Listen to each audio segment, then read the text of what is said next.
अस्सलामु अलैकुम वरहमतुल्लाहि वबरकातुहू। वो नाश्ता कर रही थी मगर उसकी नज़र अम्मी पर जमी हुई थी। इधर अम्मी ज़रा सी गाफिल हुई, उधर उसने एक रोटी लपेटकर अपनी पतलून की जेब में डाल ली। वो समझती थी कि अम्मी को ख़बर ही नहीं हुई, मगर वो ये बात नहीं जानती थी कि माँओं को तो हर बात की ख़बर होती है। वो स्कूल जाने के लिए घर से बाहर निकली और फिर ताक़ुब शुरू हो गया। ताक़ुब करने वाला एक आदमी था। वो अपने ताक़ुब से बेखबर कंधों पर स्कूल बैग लटकाए उछलती कूदती चली जा रही थी। जब वो स्कूल पहुंची तो दुआ शुरू हो चुकी थी। वो भागकर दुआ में शामिल हो गई। भागने की वजह से रोटी सिरक कर उसकी जेब में से बाहर झांकने लगी।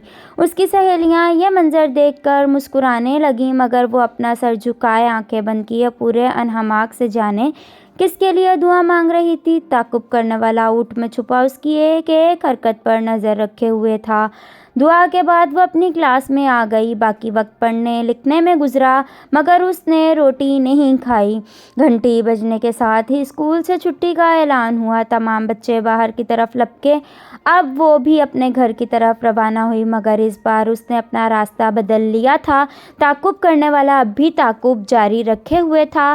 फिर उसने देखा वो बच्ची एक झोंपड़ी के सामने रुकी। झोंपड़ी के बाहर एक शख्स मुंतज़िर निगाहों से उसकी तरफ देख रहा था। उस बच्ची ने अपनी पतलून को जेब में से रोटी निकाल कर उस बच्चे के हवाले कर दी। बच्चे की आंखें जगमगाने लगीं। अब वो बेसब्री से निवाले चबा रहा था। बच्ची आगे बढ़ गई, मगर ताक़ुब करने वाले के पांव पत्थर के हो चुके थे। वो आवाज़ों की बाज़ गश्त सुन रहा था।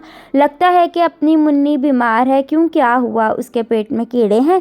नाश्ता करने के बावजूद एक रोटी अपने साथ स्कूल लेकर जाती है, वो भी चोरी से। ये उसकी बीवी थी। क्या आपकी बेटी घर से खाना खाकर नहीं आती? क्यों, क्या हुआ? रोज़ाना उसकी जेब में एक रोटी होती है। ये क्लास टीचर थी। वो जब अपने घर में दाखिल हुआ तो उसके कंधे झुके हुए थे। अब्बू जी कहते हुए मुन्नी उसकी गोद में सवार हो गई। कुछ पता चला? उसकी बीवी ने पूछा। हाँ, पेट में कीड़ा नहीं है, दर्द दिल का मर्ज है। अब्बू का दिल भर आया। मुन्नी कुछ समझ नहीं पाई थी। फ्रेंड्स, अल्लाह हाफ़िज़। वीडियो अच्छी लगे तो चैनल को सब्सक्राइब